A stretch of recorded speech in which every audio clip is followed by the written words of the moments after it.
great site for you. It's in a neighborhood where your mission is needed. Daycare, aftercare, all kinds of daycare for kids.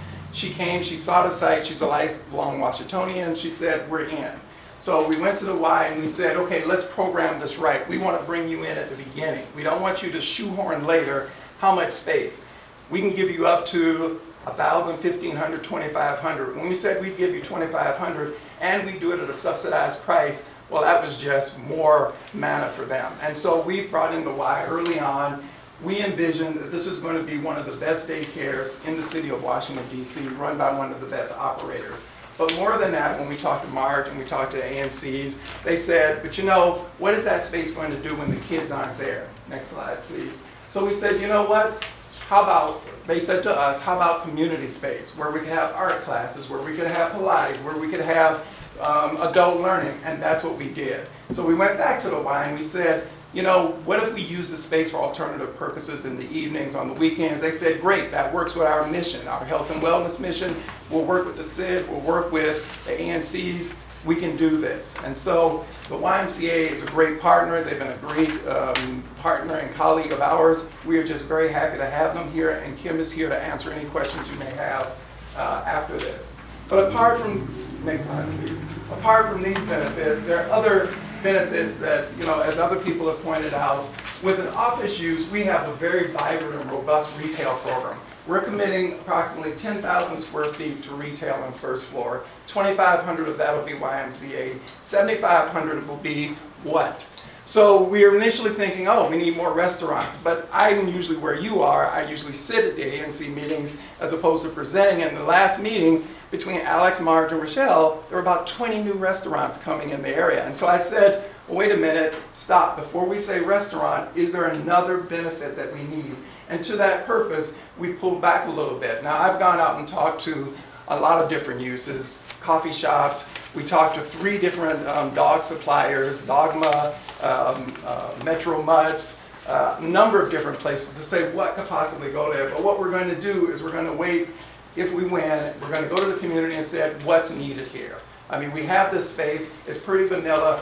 Our program will allow us to give some sort of subsidy, give some sort of use. That's what we're going to do at this point. Next slide, please. So if you could click over to the movie now. I'll warn you in advance, I am not an architect, so I'm sure I cannot do as good of a job as our team at Leo Daly would do if they were here in describing what I think is a really cool building. But you know, what I can do is talk about a couple of the principles that we gave to them in the beginning, things that we said were really important that we wanted them to work into the design. So one example is the corner of 5th and I itself. Right? We felt like this is a really important site, this is a gateway site. You have to do something at that corner that makes a statement. So you'll see in a lot of our renderings, the building itself, it's like cut off right at that corner and it steps back. It makes a very dramatic movement back from the corner. It actually comes back to a level that's parallel to Massachusetts Avenue. But what it does is it takes what would have been office building at that corner and it creates new space, open space, public space. And I think it's a really, they pulled it off really well. It's a very successful gesture. The second thing I think that we asked them, or that we talked to them about, is the idea of respectful contrast, right? So if you were to stand at the corner of 5th and I looking south, right? You look to your right, you look over Mass Ave, you look to your left, you see a lot of buildings with brick. And I'm not saying that's a bad thing. There's a lot of really good looking buildings around here, but there's also a lot of brick buildings around here. So one of the things we wanted to do was respectfully contrast. And I think, again, they were able to pull that off pretty successfully. It's definitely a trophy office building. I think they did a fantastic job. We're really happy with how it turned out. We even have a snow shop. Yeah, thank you. You can, actually, yeah. Keep going. You can go one more. Yeah, so the commitment to high quality architecture, you know, it doesn't just stop at the building. It's also a part of our commitment to new parks and open space. And one of the things that Charles will run you through in a second is we asked our landscape architect to take a good hard look at, okay, what does that mean, $2 million for new parks? Like, what could you do with that? And if you had these 3 areas, right, which again, they're suggestions from us, and part of what we want to do is have a conversation here, but if you took this district-owned parcel at 3rd and K, Seton Park, Millian Park, and you had $2 million to play with, what could you do? And so Charles, why don't you run through the Sure. different. When we sat down with Wiles Mensch and said, okay, we have this park area, how can we best program it? And maybe I'm by myself, but I don't think so. When the National Park Service redid Seton Park, which they did less than 2 years ago, I was very excited. I was like, thank God, because when I was in my NCR days, I just remember all the people who were just loitering over there, especially at night, nefarious kind of activities going on. And I thought they're going to redo it. It's going to be grand and glorious. They spent time, they spent money. I think they used stimulus money. When it was done, there was just green space. And I said, well, wait a minute. You spent the time and the money. What else is there going there? We are going to do something different. Our landscape architect put out 3 principles: usability, functionality, and as pleasing as possible. If you go to this slide, this is one of the possibilities: water features, areas for seating, areas for playing chess, areas for games, active, both active in the day and in the night. Now this is the park that most of us call the Chinatown Park, but this is the larger of the two. Next slide, please.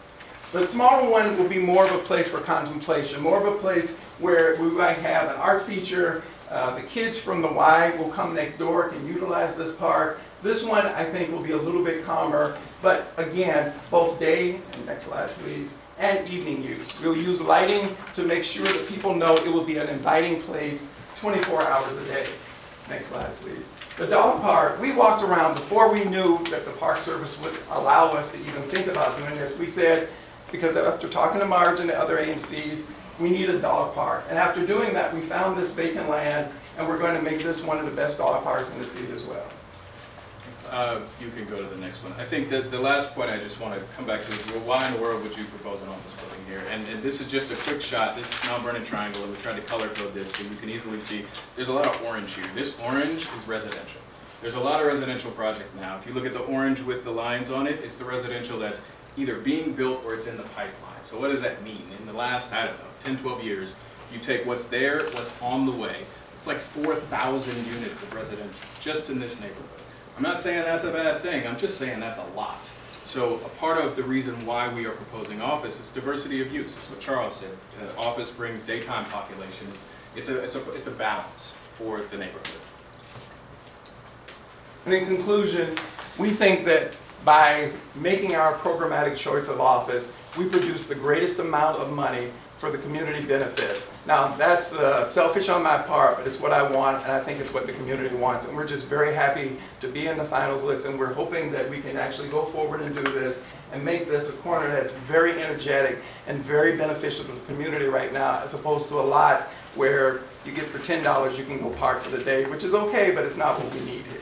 You know, if I could just, I think one last thought, if I got a couple of seconds left. One of the other pieces of feedback we heard from the community, even from the district, was how quickly can you get this done? So that's a big part of our proposal too, right? This is not contingent. It's not a bunch of different parcels. It's the district land and that's it. And you'll notice it's speculative office, right? So Trammell Crow Company has developed in the last 10 years more than $1 billion of spec office, not in the country, just in the district. Not DC Metro, just in the district, in Southwest and in Noma.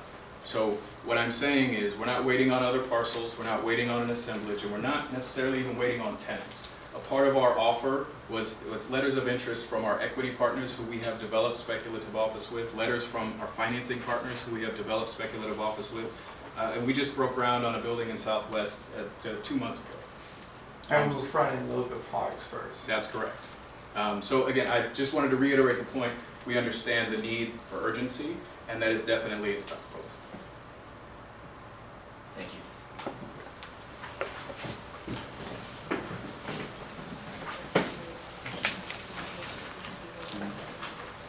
We will stay here. One of these can stay up here.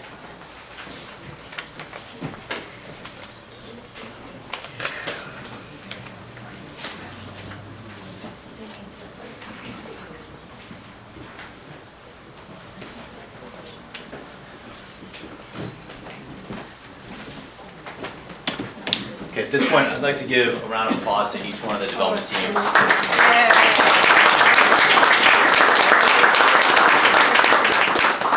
This is hours and hours, weeks and weeks of effort and energy and time that they put into this.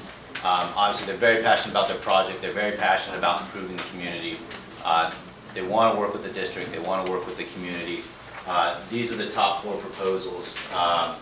All the other trailing proposals were not too far behind each one of these, so you might be able to get an idea of how difficult it was for the selection recommendation panel to select 4 teams out of the 9 teams that ended up coming to the table at the end of the day. So what I'd like to do at this point is I'm going to open up the floor for about a 25-minute question and answer period. So I'd like one member from each development team to come up here. And again, like I mentioned at the beginning, just same stuff we learned in kindergarten. Just raise your hand. I'll go ahead and pick you. If you'd like, stand up, say your name, what ANC you're from. If not, that's fine. If you have constructive feedback or comments for the teams, we'd love to hear it. If you have specific questions for certain development teams, please ask those. And as I also identified, since some of you came in a little bit after I'd started, we're going to be posting each one of these presentations on our DEMPED website. Marge is going to be continuing to collect comments from the community throughout early January, and then the ANC is going to submit a letter to DEMPED identifying additional comments, concerns, questions for each one of the proposals. I'm going to get those comments, questions, and concerns, send them out to development teams for them to incorporate into their best and final offers. Additionally, I'm sure the ANC probably in mid-February will also write another letter discussing which proposals they prefer or have a greater preference for over other ones. So at this time, I'll go ahead and turn it over to the audience to start asking questions. Yes, sir. Hi, Chairman Crowe made a point that they weren't trying to do any assemblage. Which of the groups are trying to do assemblage with this project? I don't think any of them. Oh, none of us are? Okay. None of them. Thank you. Ma'am. My name's Tiny Austin. I live at 555 Mass Ave, and my condo looks at the parking lot. So me and the people on my tier are the people that are literally closest to the site, and it will impact us. So first, I wanted to thank all of you. I think everybody did really thoughtful presentations. I'll have to certainly think a lot about what everybody presented, but some first reaction, I think, first of all, I didn't know those reservations had names. I've looked across from them for ages. Thank you for telling me. My concern has been, especially since the waste of money that the NPS did on, I guess, is it Milliam or Seton? Seton Park, yeah. okay, it's reservation, whatever, but It's Seton unofficial Park, names. one of my concerns when developers talk about those parks is that you're going to talk about them and then go away, or you're going to give money to the National Park Service or the city and we're going to get the same thing, which is what we got. We don't have anything that's active for the community, and I don't think that site can work over the long term unless those 2 vacant, I'm not going to call them parks, they're 2 vacant lots are addressed. So I hope that the city, whoever they pick, really ties that down, that it's not something that's walked away or we get more of the same, and it is really something that's activated, and that we build it beautiful. I also really liked people that addressed the corner, because I think it's very visual as you walk, as you drive by, as you look at. I think that has to be a beautiful corner. And then obviously a big concern for the people in our building will be, we want the commercial activity across the street. We would prefer things that we don't have, like pet stores, maybe getting bicycle space, things like that back. We do have a lot of restaurants. I think one of you mentioned that it did seem like we were okay on food. But noise is an issue. It carries really easily from across the street, and so just make sure that as we have people needing to sleep, that the daytime, nighttime uses are respected. So that would be my only comments. Yeah, I'd like to point out something. Yeah. One, by the way, on the parks, just so I can amplify what our plan is. Okay. Our plan is to work with the community. We've worked with we've spoken with the ANC, single member district, the chairperson as well, and got a sense. So we would work with the community. You tell us what you want to build. We'll pay for it to build it. Well, And no one's then going to agree on that. Well, I think there could be some general consensus. Yeah. And then we would like to we would build that, and we would do that prior to, once we signed a deal with the district, we would spend the dollars to do that right away so the community could enjoy that. I also happen to live in the West End back in the early 1980s. I lived at 25th and M, and so I was there right when that area got developed. So I watched the West End, the Grand, the Park, how it all get built, and one of them right outside my window.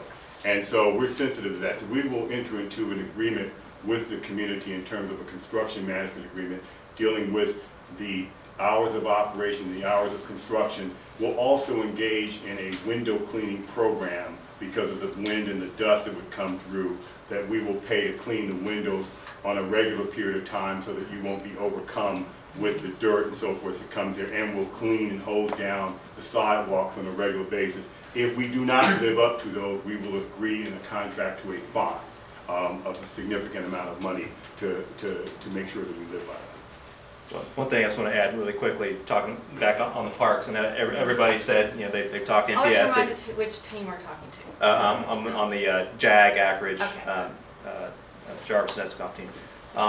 Everybody, you know, had this conversation with NPS. I mean, I'll just say that, you know, we at Ackridge, our founder and chairman, Chip Ackridge, you know, started the Trust for National Mall, and we've got a partnership with NPS to redo the whole National Mall, and we can certainly do it for these two little parks. I think everybody's talking that they can do this partnership, and even the district, and maybe they can pull that off, but we've actually done a partnership, so I just wanted to throw that out there as well. I do want to, I think some folks might have said this as well, but we've also committed through our response to maintaining the parks long-term in perpetuity once they're designed and once we work with the community on that to ensure that they don't fall into disrepair after they're improved. And an important part of our proposal is actually coordinating the parks with the retail across the street so that they speak to each other. We fully envision people, you know, as walking by as a resident, you could grab a piece of a coffee, go to the bike store, grab a sandwich, sit in the park. So the retail program was meant to kind of feed off of those park spaces and really make it more of a neighborhood spot. Well, everybody else had a response, so I appreciate your comment very much. I'm Adam Weers with Trammell Crow and the Trammell Crow Association. I appreciate your comment about developers just saying stuff and then going away and not doing it. I really do. One of the other projects I'm working on right now and have been for the last 5 years is the redevelopment of the McMillan Reservoir. And we have done a lot of things right on that project, a lot of things wrong. But one of the things we've done a pretty good job at, I think, is community engagement. I think at our last HPRB hearing, we counted them up, we had like 100+ meetings just on that one project. And a lot of that time is spent talking about park space. McMillan's a different thing, but there's like 10 acres of park space in that project, so it takes a long time. And I would say that what I learned, and I think it's partially in response to people who are really concerned about that very thing, you can have a conversation, it takes a lot of meetings, you know, you just have to put the time in. So one of the reasons why we put this in our community benefits is because I feel like a commitment to the process is important. You can't just show up and say, we want to have a meeting about the park and we're going to figure it all out in one meeting. Like, we literally spent all of 2010 at McMillan basically talking about the parks. So I appreciate it. Yeah, by the way, just to say something also, I think you can take everybody's word that they're going to live up to what they do. I've been a partner of Trammell Crow back in the early 1990s. They do what they say they're going to do. Ackridge is a great company. Our office was in an Ackridge building. And JBG is an outstanding company. So everybody's going to, I think the community should feel comfortable that all of us are going to do what we say we're going to do. And from the district's perspective, Marge and the ANC have been very adamant and been very vocal about wanting to create park space for the community. And we have seen that and we've heard that, and so we are going to adhere to the community's desires to ensure that whichever development team that we end up partnering with is going to follow through with their proposal and their commitment to the community. Marge? I'm so glad you're all here. It's really exciting. The proposals are really fascinating to me. I have a construction kind of question. Right now, there's so much construction in our neighborhood, everywhere in Mount Vernon. One of the things that really stresses me out is the fact that all the sidewalks get closed off and fences go out, and you take our parking, the limited parking that we have for you to do your construction, and we're not talking a short period of time. This could be 2 years that you've taken this and people have to walk around the block or go across the street or whatever. The foot traffic between K Street and Mass Ave or down to Gallery Place is something like 10,000 per day. Can somebody kind of address, how would you do it differently where you are not blocking the entire, in New York City, they build those overhead things and people can still have sidewalk access. What are you guys thinking in terms of accommodating the community that has to use the space while you're under construction? By the way, you're right. I'm a New York developer as well. You're right, the scaffolding that we do in New York. In fact, in New York, there's a requirement that we have to do that across the board. You have to keep the sidewalks open. I believe that the district, the laws allow you to do scaffolding under certain circumstances. Because if you can recall, when many of the development was being done down, say, on the Central Business District, Connecticut Avenue and so forth, there was scaffolding done there where there's pedestrian activity. So we would engage in doing that. Our goal, look, is to minimize the disruption of our presence here. And by the way, get started fast and get it done. Our financial partners, McFarland, they've already committed the equity to our deal. We don't have to go raise it. We would, again, like the cleaning of the sidewalks, to avoiding disruption, also parking. Our construction workers will run a shuttle bus service that'll take them off, probably more to the eastern aspect of New York Avenue, out New York Avenue a bit, and run a shuttle bus, and encourage them also to take public transportation. And what we'll end up doing, we've done this in other places, we'll pay for their transportation to work if they take public transportation. And we'll do some innovative things like that. Well, sorry. The only thought I would add is, I think that's a great answer, and similar to Don's answer before, I think any of us are going to use really good, high-quality general contractors, the best in the city, the best that we can get. But what I would encourage you as the ANC is ask for us to come talk to you on a regular basis. Make that a requirement of this process. We have to come talk to you and talk to you about construction issues. Not before we get into it, to plan them, and then after we've started. So if things are happening after we've already started construction and there are problems, you have some point of contact on a regular basis, right? I think here's a good example of a district parcel where you guys have a voice and you should say this is something that we need. One thing I was going to add is, and I agree with both of those points, I think some of those projects may have been started before some different regulations kicked in from the District Department of Transportation, but I think they've heard the community and have put in place certain things to try to minimize the amount of time contractors use the public space. So as Adam said, we want to work with you and go over plans as we come up with our kind of traffic control plans and site utilization plans. We'll kind of listen to you and talk about what's safe for people to kind of get around our site, the time frames and et cetera. But I think the district has sort of moved in a direction where they really, also putting the hammer on us to minimize the amount of time that we're taking up, curb lanes and sidewalks. To layer onto all that, and one of the other mechanisms that it's commonly done and we've done is obviously public newsletters on a monthly basis, websites for the project, and having all the contact information for the development team and the construction team if there are any issues that come about. But we're all very experienced in doing downtown tight urban sites, so it's being creative with the use of space and not closing down bike lanes and parking spaces if you don't have to, and covered walkways are something that are very commonly used in very tight urban places like this. So it's definitely a solution. Sir? My name is Everett Lott. I live here in Ward 4. And thanks for the presentation. I thought they were really good. One of the questions that I have, and it's when I walked in, I came in right around the time I think that Peebles was giving that presentation. You were talking about your commitment to jobs in the district. I think I heard in a couple other presentations something similar. So I was just wondering, I think you mentioned that you're going to have 395 full-time permanent jobs.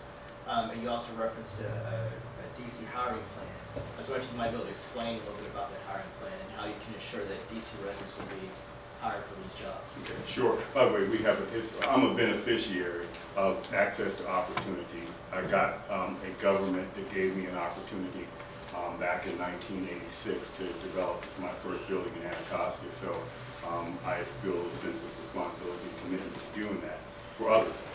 We have for years supported an entrepreneurial academy at the DC Hospitality High School that trains our young people who are in the public school system or in the charter school system and have an interest in the hospitality industry to learn about entrepreneurship so they can become business owners and hopefully hotel owners like me. And also, we plan here to have a training program in conjunction with the Hospitality High School when the hotel is opening for operations. One of the pluses, when I say 385 full-time jobs, one of the pluses of a hotel versus say an apartment building, you know, you can see the small number of new jobs that it generates because it is a place that houses people. Office buildings tend to relocate existing employees, or they come from Maryland, Virginia, or the like. Hotels are the only business, which is why our government back in the 1970s created a different class of taxes, class 1, 2, 3, and 4. They separated hotels and provided a lower tax rate for hotels because they generate jobs. So our hotel will generate 385 full-time jobs. We will enter into a first source agreement with the Department of Employment Services. I happen to be a member of the administration that created that first source agreement and conceived it initially back in the 1980s.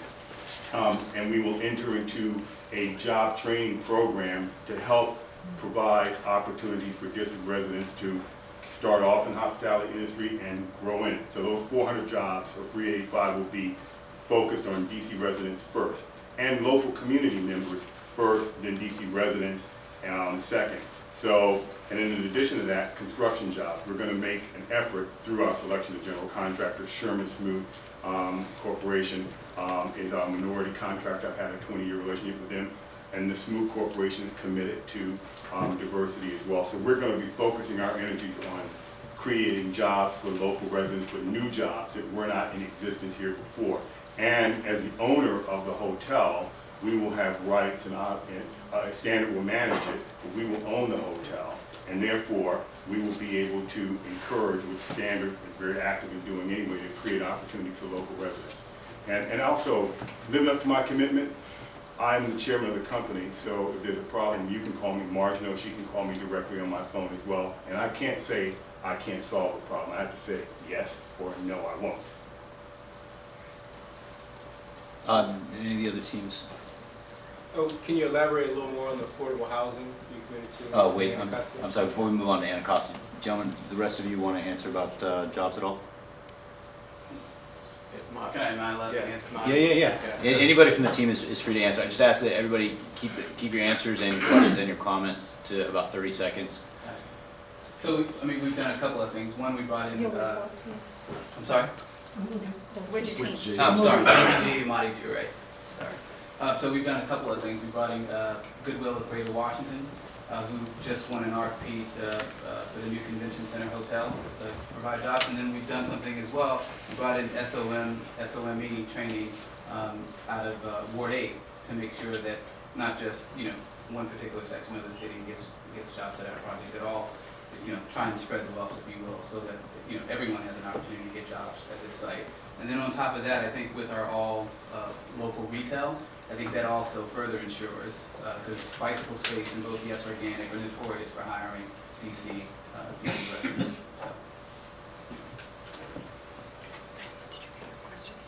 Oh, Josh? Anybody else want to answer questions about jobs? Okay, then go ahead. Yeah, the question was about the affordable housing. Affordable housing, we proposed building 100 affordable housing units. And we wrestled with the idea about whether to do it on site or not. DC has an affordable housing crisis.